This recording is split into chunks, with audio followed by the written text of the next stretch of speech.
That was one of my best claps so far. I feel good about it. Welcome back to the Jesus Cartel. How you doing, Clay?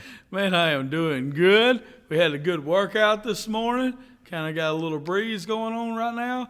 We're ahead of schedule for Jesus Cartel, so I'm good. Yeah, I can tell you one thing that has changed about the workouts is the post-workout visit on the way to the vehicles. It has switched to hot and humid. It used to be a refreshing, cool morning. You kind of get a cool down from the workout, and you no longer get that. It is just suffocating right now, and it's only going to get worse. Yeah, some of our greatest conversations were right after the workout and kind of in a hurry to get outside because it was cool, and we'd just stand out there and talk till we about froze to death, and then we'd get in the car and head to work. But now, like you said, it was pretty muggy this morning. Yeah, I don't mind hot. Hot has never bothered me. Mm-hmm. Muggy is a different animal, you know, where you start to get, because as I've said before, for any of the viewers that have missed that episode, I don't do sticky. Right. I hate sticky, and muggy makes me sticky, and that is a major problem in my life. Yeah, and it was a shame because I really enjoyed the conversation we were having and stuff. It just wasn't as great as I wished that it would have been. You know? Yeah, we had sticky outside. Had to get out of there. You know, it's there are places to counsel with people, and there are places to have good conversations, and you got to know when you're not in one. And so, we had definitely not getting to enjoy that part anymore. And so, I'm ready for the rain to be done. I'm actually ready for the heat to just come on full bore. Like, I'd rather be sweaty than humid. And so, it's that time. But hey, you just got back from Sulphur, Louisiana. Yeah, so speaking of two things involving the heat, number one, while I was gone yesterday, a group of guys came to my house and cleaned my pool. Hey, praise God. we have was a concrete. Was that planned, or was this just planned? Okay. But I'll tell you why I said it like that in just a second. But so it's planned that Monday we're going to drain it. We have a concrete pool. We let it go during the winter time. We have a cover on it to keep the excess leaves and stuff from coming in. And then we drain it and pressure wash it real good, Clorox it, clean it real good, and then we put new water in it. It's just kind of what we do. Being, in the country, we have lots of trees and stuff, so it's the best way. Concrete pool, you can do that. We have water wells, so it's free for the water and everything. And so you just add new salt and start from scratch. So it's really nice. But yesterday morning when I left to go to Sulphur early in the morning, my pool was nasty and slimy and green, and the water was almost gone, but it was a disgusting mess. And when I come home yesterday evening, it was pretty and blue and looked great.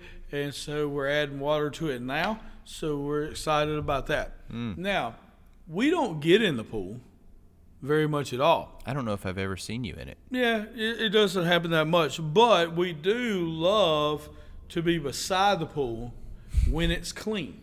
Sure. So when it isn't, green and frogs and snakes and, cover and all that, and it's pretty and blue and inviting and all that, we love to sit by the pool. And we love to put our feet in the pool, and we love to lay out and listen to music by the pool. We just don't get in the pool that much, but we enjoy having the pool tremendously. Yeah. Well, congratulations. Yeah. When you said a group of guys came by and cleaned the pool, at first it kind of sounded like this band of vigilante neighborhood pool cleaners came, and not too far off. Not too far off. Praise God. So not too far off. But no, we're very happy and appreciate Papa and his crew doing that for us. And each year, and it's a big help, and it's inviting. It makes you want to be at home. It makes you want to come outside. For sure.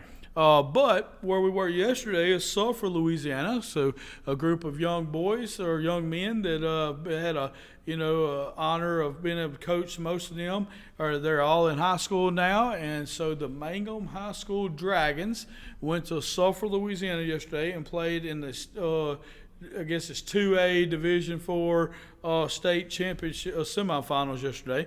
and they beat French Settlement 3-1. We scored 3 pretty early. They didn't get their one till a little late. Great pitchers duel. They had 2 really good pitchers. We pitched 1 really good pitcher, and it went really good. Our runs that we did score were just hustle type plays. They weren't because we were barreling them up or whatever. It wasn't because we got hot. It was just some hustle plays that happened here and there. So very happy about that. But yeah, this group of young men are now going to be playing in the finals against their arch rival in Oak Grove on Friday. So very excited about that. Yeah, that's good stuff, man. Congrats to the Dragons, and props to Lane Allman, who I've heard pitched just an excellent game. A whale of a game. And also French Settlement is the team that knocked the softball team out of the playoffs. Yes. And so you did get the last laugh because there won't be any more playoffs this year for high school sports. So take that, French Settlement. So our head baseball coach. Where is French Settlement? So real if quick, you do you go, know? Yeah, so if you're taking I-10 and you get to the 10-12 split in Baton Rouge, to where 10 goes to New Orleans and 12 goes to Dental Springs and Hammond, it's kind of right there in the middle of the in-between the split where you would never, ever, ever go.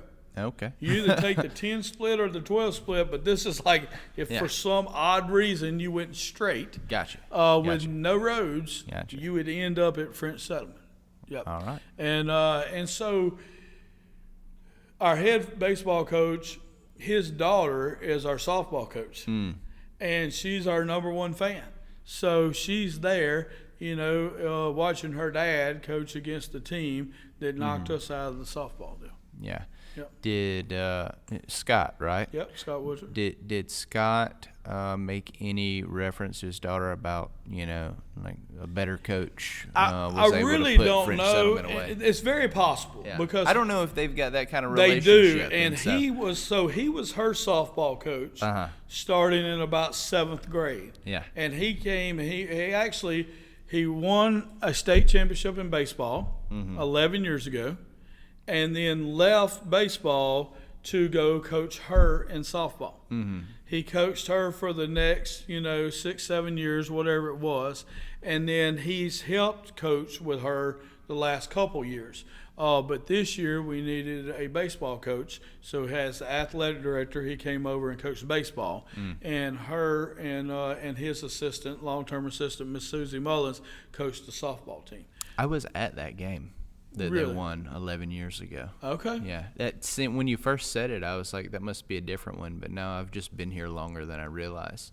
Yeah. And so, because I got here in 13. So Ridge Heisler. Ridge and Colton Monin and that little group. So Ridge would have, funny story there, but real quick, Ridge Heisler, they had been in the semifinals several years in a row, if I remember correctly. And this year, and they had thrown their ace because if you don't make it to the finals, you don't make it, right? Well, they get there, it's like 3rd or 4th time in semifinals. Ridge is their ace. But they decided that, hey, look, we're going to pitch this other pitcher, which was really good, and we probably know him. I just can't remember who it was. But anyhow, they pitch him, and he's doing okay, doing enough to win it, But then he's thinking about pulling him, never pulls him, and then all of a sudden it's time to pull him. So they throw Ridge in there, and Ridge pitches the last couple, innings or whatever. And so they win. They're getting ready for the championship game, and if you know Ridge Heisler, this is classic Ridge. Ridge comes off the mound, and he's like, "Man, Coach, I wish I could pitch in the championship game." And Coach Woods was like, "Why can't you?" And Ridge is like, "Well, I just pitched a bunch of pitches, right? Or can I still play?" And Woods was like, "You only pitched 30 pitches, Ridge." And Ridge is like, "Okay," and he goes on and pitches the championship game and win it. He'd pitched 60-something pitches. Yeah. But with Ridge, you just needed to tell him, "Hey, you only pitched 30 pitches, Ridge." And so anyhow, Ridge ends up pitching the championship game and they win. Well, that's fantastic. Yeah. Well, that's good stuff, man. FCCS also won what ended up being a wildly exciting game there at the end. And so, man, congrats to them as well. couple of state championships for our local area coming down on Friday. And to be honest, just if we say it honestly, both uphill fights. I don't think Mangum or FCCS, by the book, are supposed to win Friday. Right. And so if they're able to pull that off, it will be a significant accomplishment. I think both teams, if you bet in high school sports or whatever, both teams would not be favored. They're both going against the number 1 seed.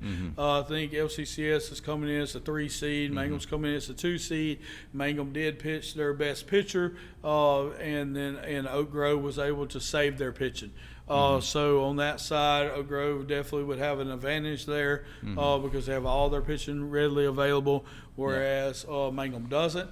But Mangum does have their best defense available for the championship game. And then FCCS, I don't think that they lost any of their pitching either. Yeah. And let me just say this, because I was at both games yesterday, and amazing group of boys on FCCS and Mangum. Know most of all these kids, and I can't remember a year to where both of these teams had such a good, strong group of young men. Both teams are young. They have good, strong Christian men. Most all the boys on both teams are, strong, involved in strong youth groups and stuff around the parishes, and great families. Just really good families. Got to hang out with a lot of the FCCS families. There it's funny because you got a covered section right behind home plate, which is where the grandparents sit. Yep. And then you got this next section over here, and for FCCS, where you had couples that are kind of scattered, So you got Stephen and Becky Rainwater, and then, you got some, the Thomases and some different people kind of scattered over here. And then you got this section over here that's more in right field, right over the dugout and stuff. And there you have the 7 or 8 very nervous dad section. Yeah. Right? And so that's where I went. I want to go hang out with those guys. Those are the guys that I want to be. I don't even want to be by them. I just want to be, behind them, listening to how they interact and stuff, because I know the next game I'm going to be one of those guys, So it's good to see Cottingham and Blossom and all them there, and they're all in that section there. So really cool atmosphere there. Yeah, man, that's awesome. And so, I'm pumped up about it, man. I really hope that one of or both managed to pull it off. It's FCCS is actually in a rematch from the state championship last year, and so this is the team that beat them in the state championship last year. We're in a rematch of the semifinal game, the team that beat us last year. That's right, and so a lot on the line, man. I'm excited about it. And Scott and Cody are both really good coaches. Yep. Cody Maroney and Scott Wilcher are 2 of the best baseball coaches anywhere around here, and they do things the right way. Yep. And so their boys do things the right way. The only thing that I would say that I saw wrong out of everything that I saw yesterday. I know where this is going. Oh, my goodness.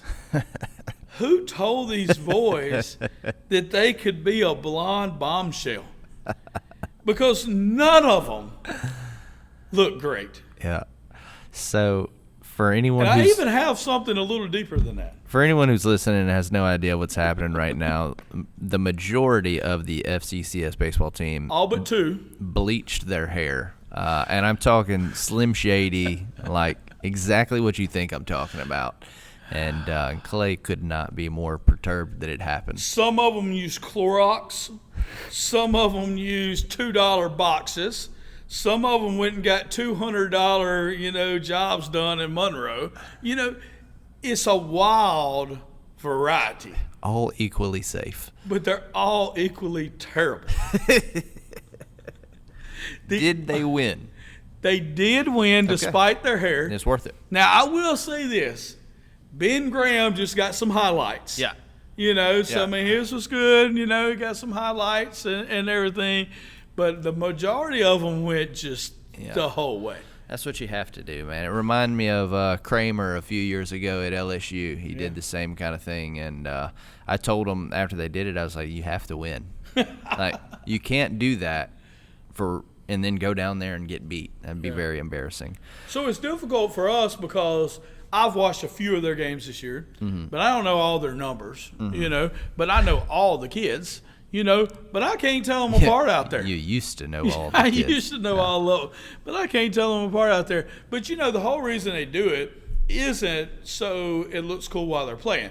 The whole reason, if you never see this, the reason why they do it is because when they call out the starting lineup and they all go to first base to be able to get ready for the Star Spangled Banner, and they all go fist bump the umpires, which really don't want to be fist bumped by a bunch of kids, then they take their helmets off and they sit it on the ground, and then you got these 20-something kids that all look exactly the same, and you can't tell them apart. Funny. That's the whole climax of it right there. Yeah. And so the team that we played, Mangum, did the same exact thing. And in fact, the team they played did the same exact thing. I think we were the only team that didn't get the memo. Yeah. But anyhow, that was the only bad thing, was to see all the bleached blonde hair. But it is what it is. Yeah, we thought it was important when I was in school to match too, so we all played excellent baseball, every one of us, and for that reason, it really set us apart as well. And There you go. Fair enough. Yeah, I'm rooting for it, man. It's gonna be good. Hey, I got to get to know you segment question that I'm so pumped up about, because I have been trying to get you to answer something like this for weeks and weeks and weeks. This one's been 2 months in the making at least. Okay. And we finally got it. And I do mean we got it. We don't have to go there. The get to know you segment question of the day is, what is something that your wife had to adjust to or get used to after you got married? Yeah. So he's been asking this question for a while, and I just walked in earlier, and I said, hey, what's the get to know you segment? And he told me he reads the same exact question he's read every time, and he's laughing and stuff, and he knows I don't have an answer because we've went through the folding your towels a certain way, like Brad Clark. I don't know if y'all know Brad Clark, but his towels had to be folded 3 different times. And if they're not folded 3 different times and then placed this way in the deal, then he can't function through his day. I'm not that guy. I can function without a towel, much less one that was, 3 different ways. But, Andrew's been asking, hey, is there something like that, and da-da-da. Becky and I are both so perfect in every way that I just couldn't think of anything like that. In fact, I asked her, and she couldn't even think of that. He said, well, did y'all have to sleep on different sides of the bed? Becky and I have been together so long, I don't remember sleeping before I met her. It is what it is. And that's probably the root of the problem, is that you're so old. I can't remember life before Becky. They didn't have memories back when Clay was born. Life BB before Becky. No, hey, I will say this, because we'll be after this, but on May the 15th, which is sometime next week, we will be celebrating 25 years of marriage. It's a week from today. Is it? Yeah. Okay. May the 15th. Is today Wednesday? Mm-hmm. Yeah, today's Wednesday. And so a week from today, we will be celebrating our 25th wedding anniversary.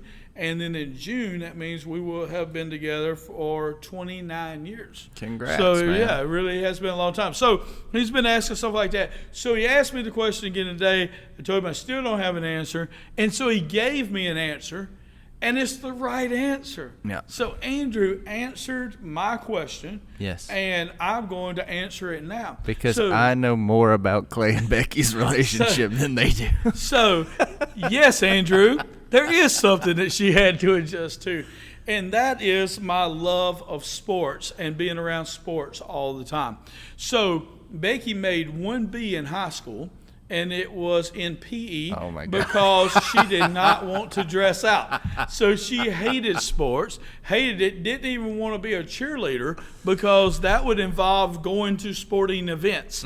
So she had nothing to do with sporting events whatsoever, didn't even like to go socialize at sporting events, and then she married somebody that loves sports. And now with Cooper, Becky has been to New York to watch the New York Yankees and the Boston Red Sox play. Must be nice. Becky has been to New Orleans to watch LSU and Florida State play. Becky has been on the ground of Tiger Stadium on the field when LSU beat Alabama.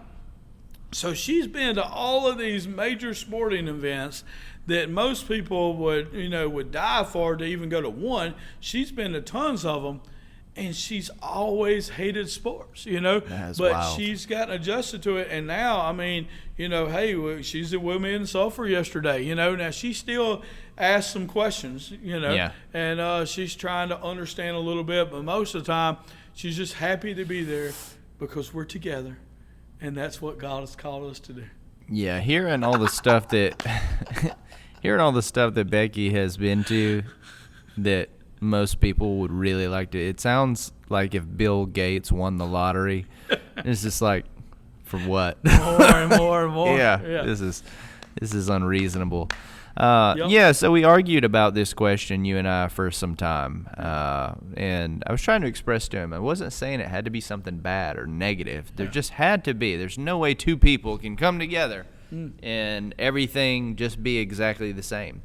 And so, there's a number of things that I could reference from mine and Courtney's marriage, but there was one for sure that is, I guess, plagued our relationship in a humorous way, and still probably kind of does for the most part, except for I think she's kind of learned to just let me do it myself. I don't like hot food. I don't mean spicy food. I love spicy food. I don't like hot food. I want to be able to eat it right now.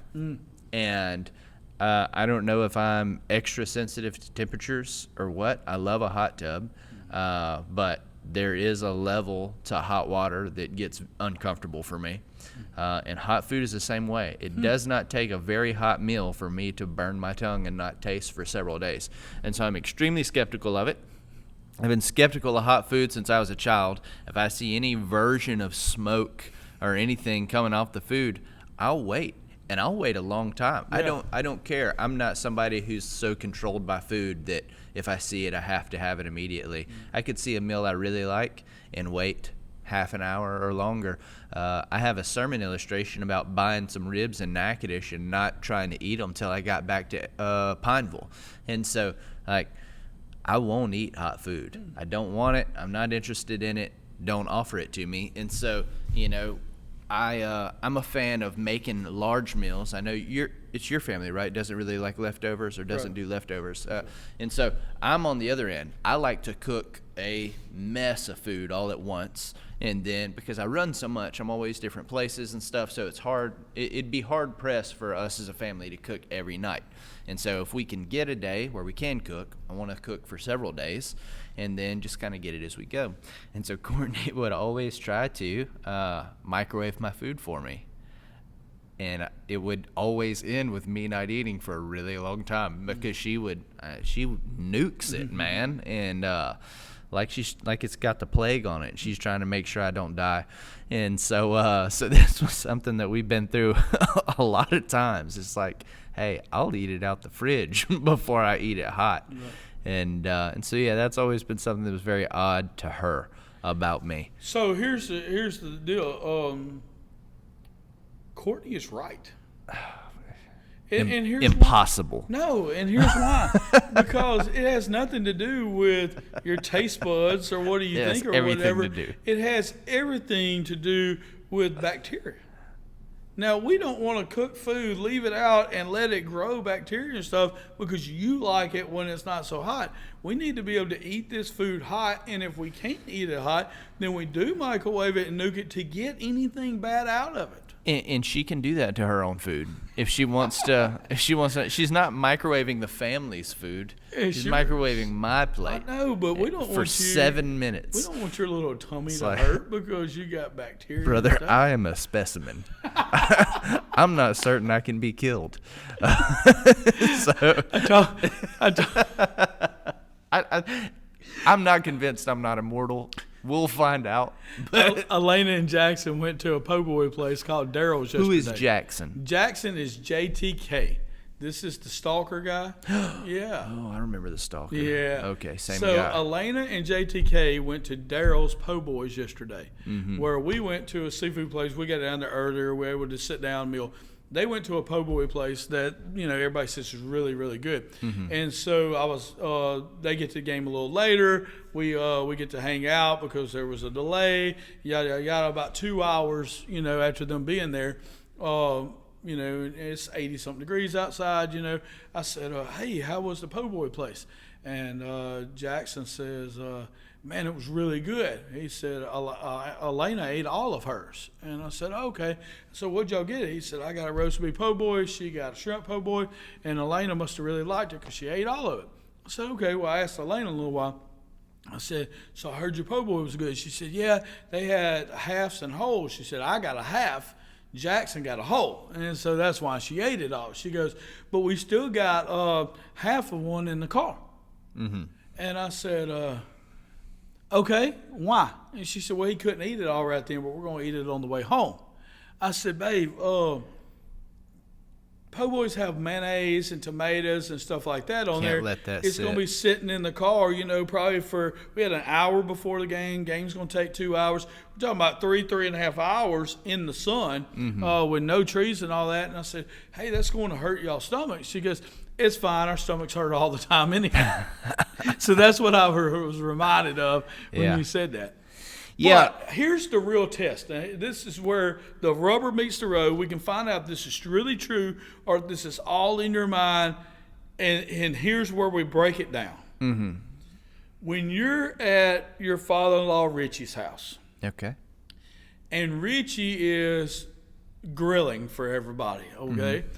And all the kids are playing and da-da-da-da. And you and Richie are conversing and he's grilling and stuff.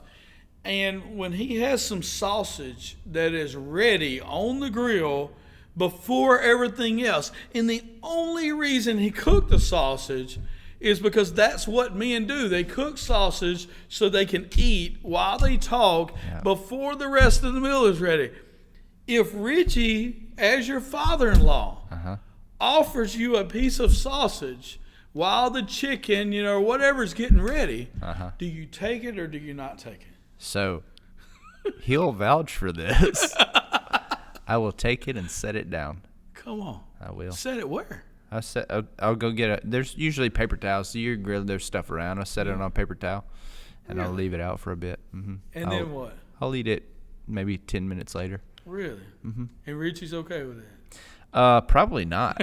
I don't. That's not for me to decide. And so does he eat it right then, or does he decide to wait on his too? He will bob for apples it off of the pit with his mouth. Yeah, Richie's, yeah. It's I can say this. There's a lot of other reasons not to like me besides that. He's gonna be mad at you.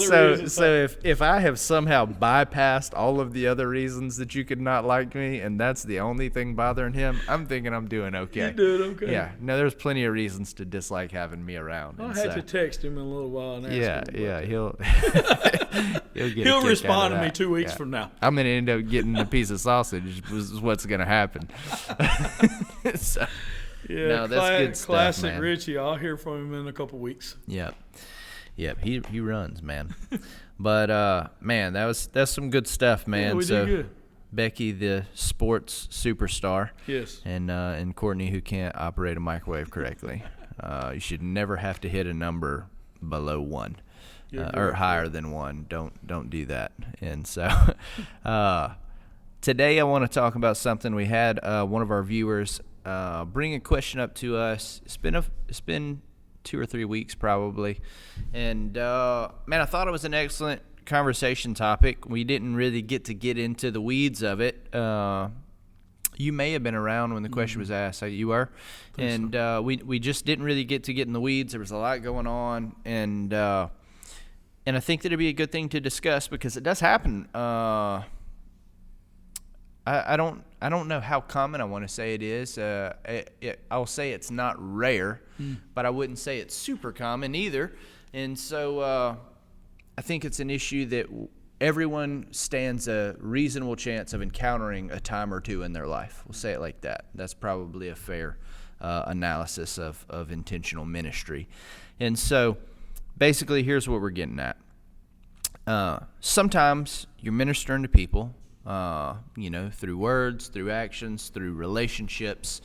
And in every now and then, you'll have a guy or a girl that you're spending a lot of time with that is just really, for one reason or another, and it happens a variety of ways, just not getting it. Like they hear you, they're receiving the information, but they just can't quite put it into play. And there's numerous reasons that could be. I'll kind of dive into that a little bit later, but is that something that you have experienced in your ministry, that you ministered to somebody, they hear you, and it's not that they disagree with what you're saying. They may even go so far as to say, I agree, but they just can't quite wrap themselves around it. So before I answer that, first off, last week we talked about cutting off relationships and stuff, and know when to say when, know when to fold them. And so as soon as we got finished, I went and to the kitchen at Fresh Start, and a guy comes up to me and asks me specifically about a certain relationship issue in this deal. And I was like, man, we just talked about this on Jesus Cartel. Said, you're not going to hear it till Sunday night when y'all listen to it, but we just talked about it. And he told me Monday, he said, man, that episode really helped him a lot. And so, whereas that was somebody else's viewer question, had nothing to do with him, it greatly impacted him. And in fact, I've had several people come up and tell me that they really enjoyed that episode. So if that's you and you're in a relationship and you're holding on for the other person or whatever reasons or whatever, you might want to go listen to that. And this is kind of a spin-off from that. So the question is, do we ever minister to somebody that's just not quite getting it, and what do we do? Man, I minister to people all the time that just ain't quite getting it. This isn't a rare deal for me. Well, you're in a bit of a unique. That's right. That's right. So this is something we deal with all the time. We pour into a lot of people. We're not just pouring into one. We're pouring into a lot. And there are people that get it and people that don't get it. There's, times where you just want to shake somebody so that they can receive it. There's times to where you're pouring into somebody and you're like, man, I'm preaching a whole lot better than you're receiving, not necessarily just preaching, but just saying, what's happening there. And this happens a lot, but at some point, there is a crossroads. At some point there is, and kind of like we talked about last week and some different things, but at some point there is a crossroads to where you've done everything that you can do. You've planted the seed. Maybe somebody else needs to water the seed. Man, I've heard people say all the time, they'll tell me, man, I've never heard somebody say it the way you've said it before, or something. And then I've had other people that are like, man, I finally got it. And it's like, well, how'd you get it? And they tell me what they received. I was like, I've been telling you that for years, Yeah. So we've seen it both ways. So we have to recognize that He's God and that we're not. We are the hands, we are the feet, we are the ones to do the Father's business, but we can't control what they receive and what they don't. I know that when I get ready to preach, when you get ready to preach, one of the number one things that we think about when we preach is we want it to be clear. We know the word's right. It comes from God. God's word hasn't changed. We know the word is right.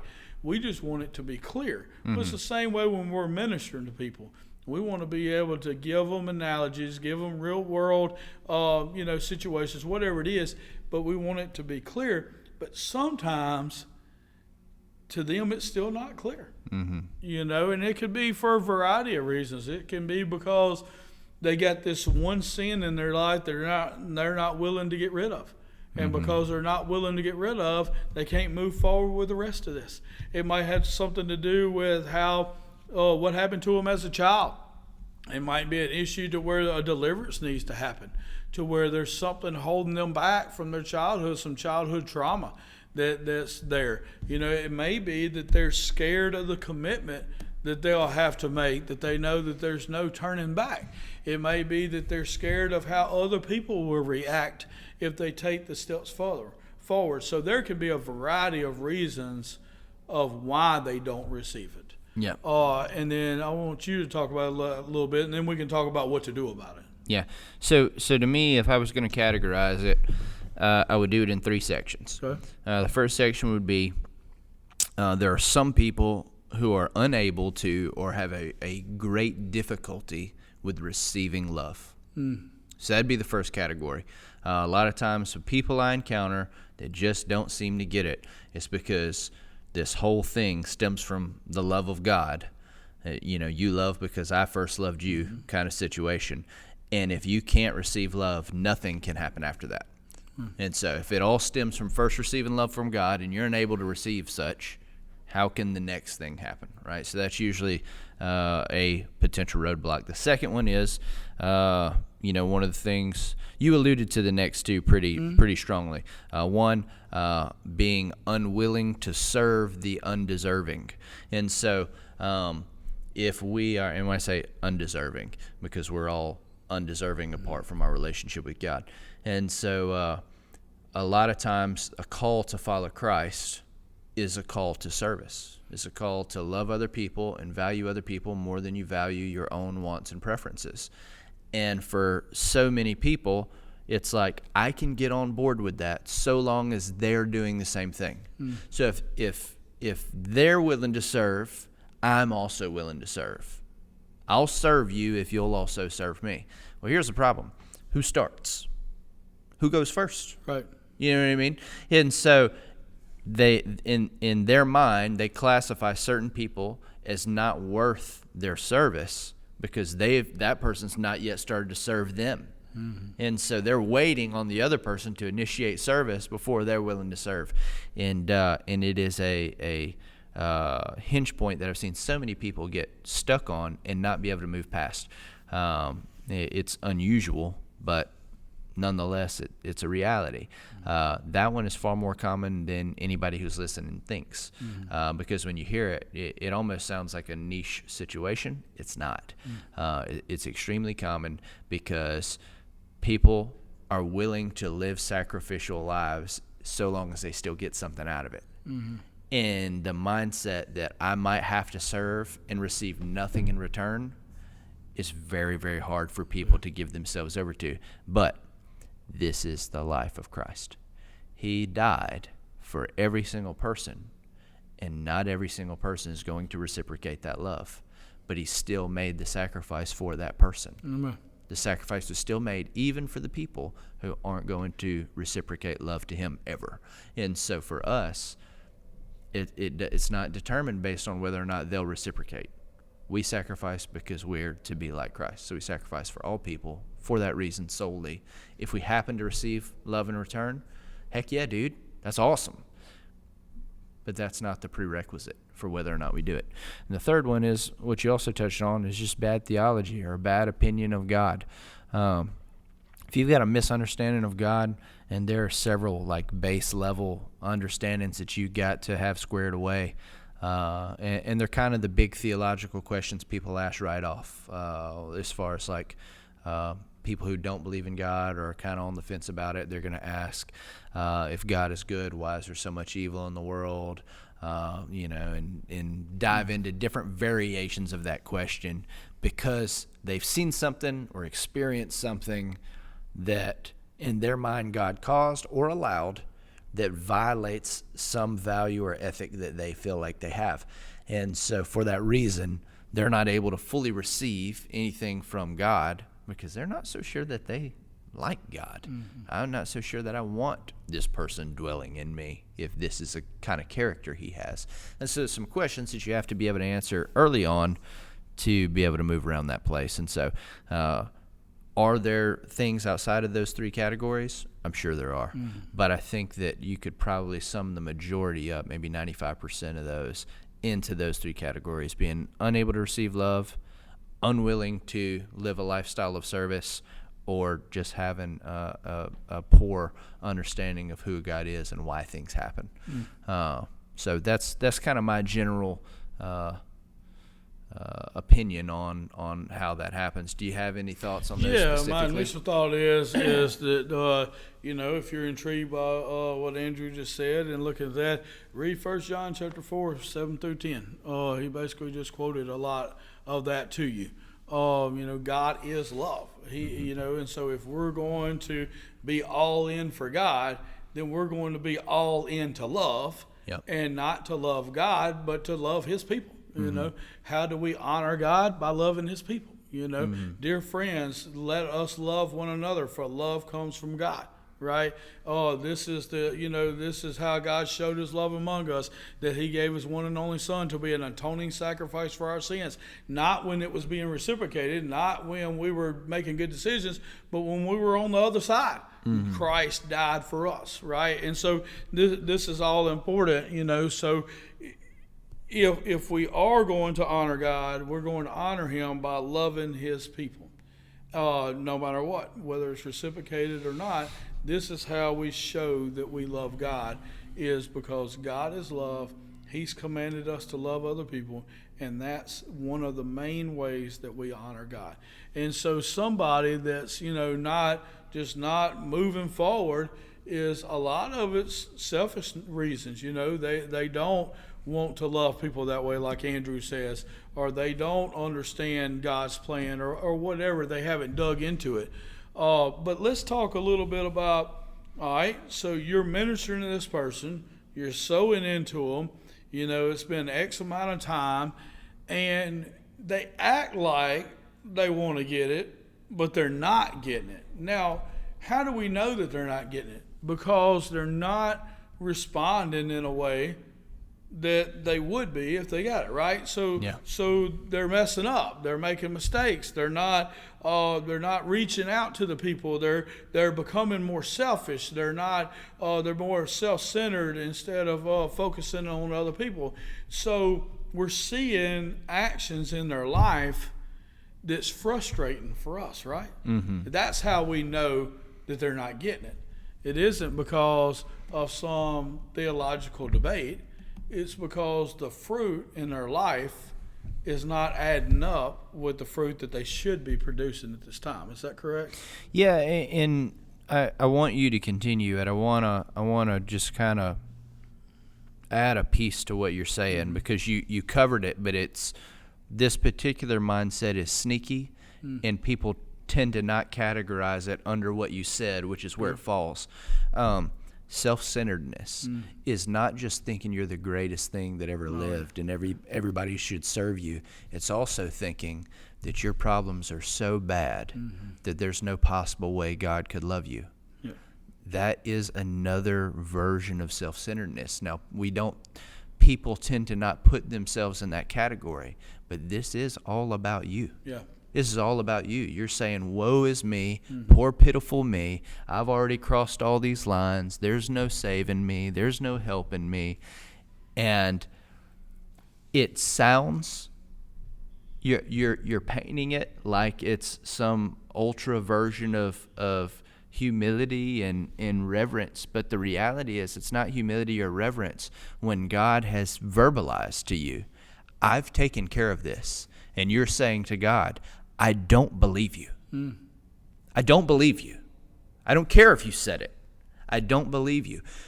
If you believe in His word, it is all through there. And not just in a couple spots. I mean, beginning to end. It's prophesied about in the Old Testament, and it is repeated over and over and over again about what He does with your sin and what He sees when He looks at you.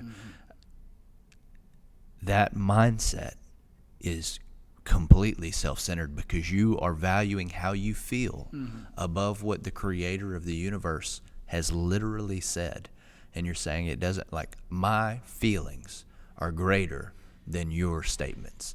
And so I just wanted to make sure that nobody feels like they escaped those categories you named, right? Because that's how they feel. No, you're very much in there, right? And with self-centeredness, like I said, your first thought is the vain person that's around everybody that talks about themselves all the time. Sure.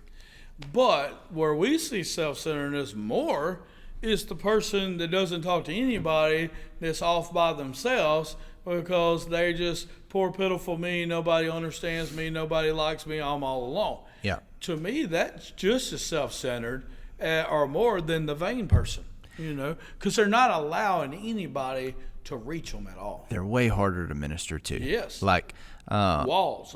So if you were going to give me a hard time or give my really close friends a hard time, self-centeredness would be the route by which you'd pick on all of us, because we're all very confident in who we are because we saw how far Christ has taken us, and so we enjoy life. We're proud of who God has allowed us to become, and we are boasting constantly in the goodness of God and everything that He's accomplished in and through us. And so when someone comes in self-centered, bro, we'll hammer them over it. You know what I mean? Like if somebody, the difference between somebody who's like, okay, this guy's really confident, and it's like you may not like them, you may like want to put them the label of self-centered on them, but really, like even though I don't like this guy, he's not doing anything selfish. Right. You know what I mean? And so as much as I don't like him, he's not really self-centered because none of the things that he does are actually for him. And so that's kind of how you can qualify whether or not someone is self-centered or not. It's not about how vibrant their personality is. It's about what are they doing and who is what they're doing for. And but when somebody comes around that does have those motives, he gets hammered. I mean, everybody around will chop him at the knees until he gets it. Until he gets it, And we'll test them just to see. Sure. But with the guy who won't talk to anybody, who won't respond, who has the poor, pitiful me attitude and is always hanging their head and dragging their feet, it's just like, brother, I can't help you. Right. Like, that's hard. Well, that person puts up a wall. Like one of our good friends, Josh Oopman, Josh is currently bulking up. He's currently eating a lot. He's currently lifting a lot of weights. Which is why none of the rest of us can eat. Yeah, because all the food is gone. And so anyhow, the other day they go to a youth event, and he's a leader there and stuff, and they take a picture. And it's like 6 of them in a picture, and Josh is half of the picture, and then there's 5 more, people in the picture. And so Cooper's, having to deal with him, and he's there and everything. And, Cooper's working out every day, but he's, 130 pounds or whatever. And so I say, how'd things go? And we're talking about Josh, and Cooper's like, man, that dude, I don't know what's wrong with that dude. I was like, what do you mean? And he's like, man, if somebody goes, hey, where's the bathroom at? He'll go, well, the bathroom's over there. And I said, I bet y'all let him have it, huh? And he said, yeah, well, that's what we're talking about. Hey, we're going to check people, and make sure if they're self-centered. And Josh is not at all, but we're still going to pick on him about it, eating up all the chicken around the center and those kind of things, because we're going to take. But somebody that's just poor, pitiful me over by themselves, I don't know why everything bad happens to me. Why can't I win? Ever, da-da-da-da. That person's hard to reach. Yeah. Because how do you approach them? You sure can't pick on them. Yeah. You sure can't challenge them. Because then if they don't accept the challenge, then, it's your fault because you suppressed them or whatever. So it's really difficult. So to me, that is a greater form of just selfishness. Yeah. Is because you're saying nobody can help me. Mm-hmm. My problems are so bad that God Himself can't even do anything about it. Yeah, and here's something I'm excited to say this. I'm really excited. So there are people listening to this right now who undoubtedly are wondering or considering, are they talking about me right now? Yes. That's how you know that you fall into this category, because even this has to be about you, right? Certainly somebody has snitched on you, and now we're talking about it. Yes. And so that's the humor of it all, is that you definitely think this is about you. And when we eat supper tonight with our family and everything, we're going to be talking about you again. Yeah. Not really. But we do not talk about you. But that's the way they think, man, right. and it's difficult. And so you got these people, and you're pouring into, or this person, you're pouring into them, and they're just not getting it. So you try to find out why they're not getting it. You know, what's the issue? What's the blockage? What's the, you know, the wall up? And so then you try to take this wall down and take this wall down and hit it from this angle and do it this angle. And so you try to get rid of all these distractions and all these issues, but you're still there and you're pouring in their lives, but they're not showing the fruit. They're just not showing. And you've done everything, I don't want to say everything you know to do, but you kind of have, you know. And so you try to hit it from different angles and do all this kind of stuff, but they're not producing the positive fruit, and you feel like they want to, but evidently there's something holding back. What do you do at that point? Yeah, as the minister, I say, man, farmers farm. That's what I say. If it's a lifestyle, you just keep pouring in, man.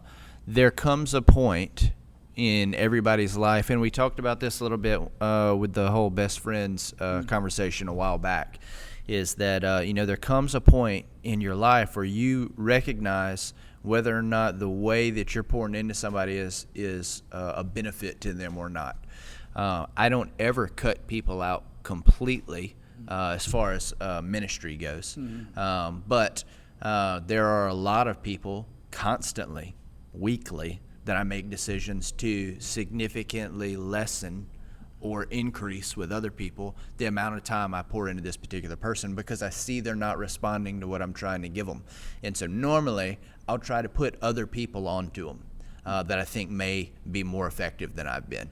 And so let's say hypothetically, you know, I'm trying to minister to Ryan Kincaid, and you know, he's been sharing with me some issues he's having, and we've been talking for a few weeks now, and I've given him my best stuff, my understanding of the gospel, how I feel like the gospel applies to his situation, how I feel like it applies to what he needs to do. And a few weeks go by, we're talking about it, because when I'm ministering to people, I'm kind of a just about everyday guy. And so a couple weeks go by, and we're still at the same place we were when we started. So I recognize in this moment, he's not hearing me. He's just not hearing me. And so I might come to you or Jimmy or Brad or somebody else who's around a lot that I think might have a better relationship with Ryan. Maybe he values their opinion a little bit more. And I'll say, hey, look, man, I think you ought to holler at him. I won't give him any of their details or anything like that. Or just say, hey, look, man, I think, how long's it been since you talked to Ryan? I hadn't really, we talked. I think it'd be really good if you reach out to him, man. You know, and that'll be it. You know, it's not my business to spread his business. Yeah. And Ryan may or may not reach out. And there's kind of a unspoken understanding between people who minister to people a lot, not to prod.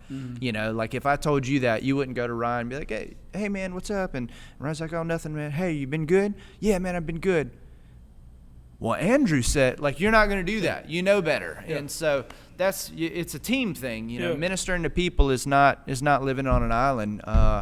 You know, we got to kind of have each other's backs and learn how to approach different things as a team. Maybe seek some counsel from somebody before you pass them off on how you could approach it different. And yeah, that would be my advice, man. But don't ever think that the end result was up to you to begin with. As a minister, it's not. You know. So the way this question, you know, came about, and we heard, it seemed like he was getting frustrated by the lack of fruit in the guy's life, you know, or the guy moving forward in life. And so it's just frustrating a little bit because he's preaching better than he's reacting, okay, for lack of a better phrase. And so I agree, you know, you don't cut him out, but at the same time, you just keep on giving it to him. And if you need to give him a little less or get a little help or whatever you need, but we got to remember, God didn't start calling you when you first heard it and received it. Sure.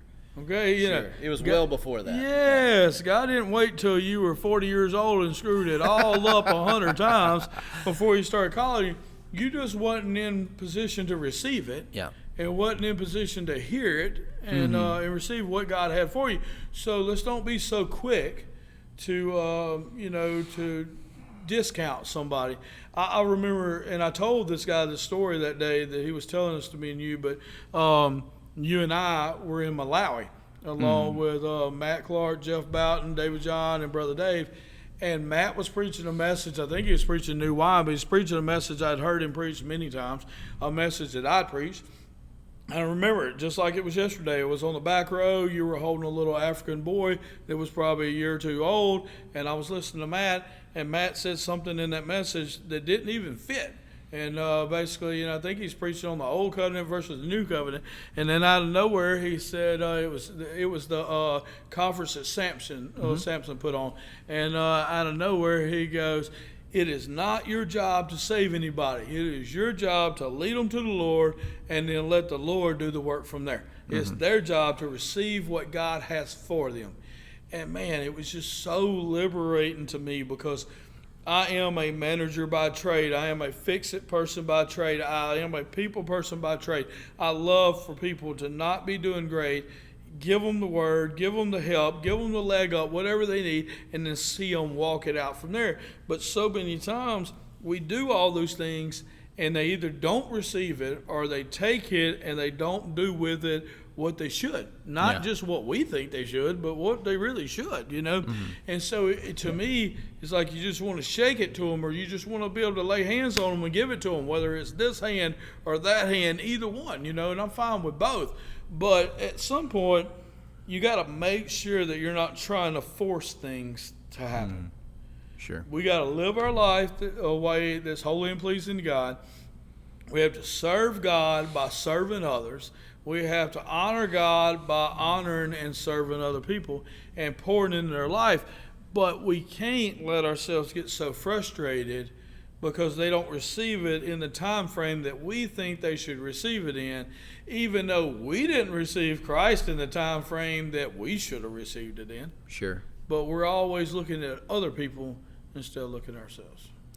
Yeah, and my last bit on that would be, I didn't get the impression that the guy was frustrated. Now I may just be misremembering it, but I don't recall thinking that person was frustrated. I think that they had just reached a level of concern that was alarming to them. It's like, hey, he's received all this. We ought to see this by now, and we're not. Like, what's happening? And almost not panic, but headed the direction of panic because they just really want them to get it.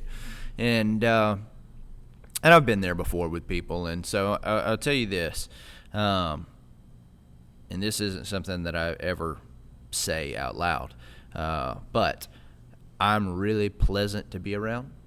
I'm really pleasant to in relationships where I'm ministering to people.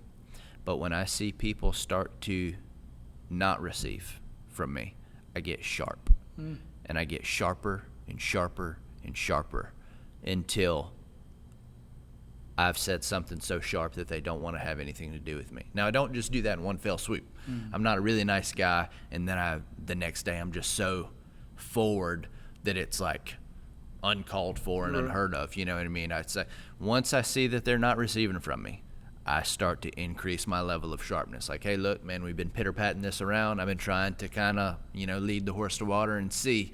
Now I'm going to start trying to shove the horse's nose in the water, And so that's something that I've always done because once I realize I'm no longer effective, I know that the relationship is on its way out because I'm not helping them. If I'm not helping them, then they're going to stop asking for help. And so I don't have a lot of time left. I got a very short window to start. I got to cut out all the extra and just give truth as truth lies. And, for me, if you've been doing this for a while, I don't know how long you've been doing it. They didn't allude to any specific amount of time they've been ministering in person. It could have been years, could have been a month. I have no idea. But for me, it sounds like to me you might be reaching the point where you need to start getting sharp and stop being so buddy-buddy about it. You might be getting to the point where you need to be like, man, hey, I'm just going to be straight with you. you sound real selfish. Like, in my opinion, if this has been going on for a while, you're probably headed that direction. And so that's kind of how I tell out my ministry to people that aren't receiving, because I don't want to ever leave truth on the table if I have to walk away from the table. And now it should never be done to make me feel better. There's a reason to be honest with people. And if it's ever to make you feel better, don't. It's always got to be for them. And for me and for this person, I think you just need to be super honest with them. And they may not like you. They may cut you out. I've seen it happen a bunch of different ways. They may immediately really appreciate it. I've seen it happen all kinds of different ways. But I think you're approaching that. So one of my versions of that, before, whatever one of my versions is, hey man, I got a question. Why do you come to me for advice? Do you value my opinion? Do you, oh yeah, man, I value your opinion, so is that why you come to me? Is because you value my opinion? Yeah, man, why do you value my opinion? Well, you're probably walking this out better than anybody I know. Okay, so you came to me because you value my opinion, and you value my opinion because I'm walking this out better than anybody you know. Any other reasons? Yeah, man, I see you ministering to people all the time, and they're getting better. Okay, so I have a longevity of helping people. That's right. So I'm ministering to you, and you're not doing any of the things that I'm asking you to do. So you're not getting the results that we would normally get, but yet you keep coming back for advice. Are you just coming back to talk? Yeah. Because if you just want to talk, I don't have to say anything. Yeah. We can just talk. And or if you're coming to pick and choose, it really doesn't work that way. You can't pick and choose with God. Yeah. And you can't really pick and choose on God's godly advice. You either got to be ready to receive it or not receive it. You know? And so that's kind of the honest conversation that I have at that point. And to me, a lot of times it's kind of, it either works or it don't. Yep. We're not rude about it. We're not upset about it. But at that point, they realize, man, I've been super selfish. I'm wasting this guy's time. I am not doing what I'm supposed to do. So I'm at a crossroads. Yeah. I either need to get my stuff together and do right, and maybe go back and listen to a few things he said before that I didn't really listen to, or either really I just need to go my own way. Yeah. And it's not, and I don't ever suggest that at all. I just put it out there. Hey, why are we even doing this? What's the purpose? And God does the rest. But that's kind of my version of that. Yeah. Yep, that's good stuff, man. There's an order to everything, and when you don't, that's the reason if you don't do all of it, it doesn't work, because certain things have to be done in certain orders, just like instructions of putting you put together a big play set for your kids, swings, slides, that whole thing. If you do steps 1, 2, 5, 28, 29, and 35, you're going to have a real dangerous situation. It's not going to look like it's supposed to look. They're not going to enjoy it like they're supposed to enjoy it, and everybody's probably going to get hurt. And then you go back to step 3, you're like, well, I'm doing step 3 right now. Why is it not working? Yeah. It's because you skipped all those other steps. Yeah, it's hard to undo that stuff. Now you done stripped out some screws. It's this whole mess on your hands. Hey, I ain't got anything else. You good to go? Man, we did good. Hey, we love y'all, and we appreciate y'all. Y'all tell everybody about the Jesus Cartel. Praise God.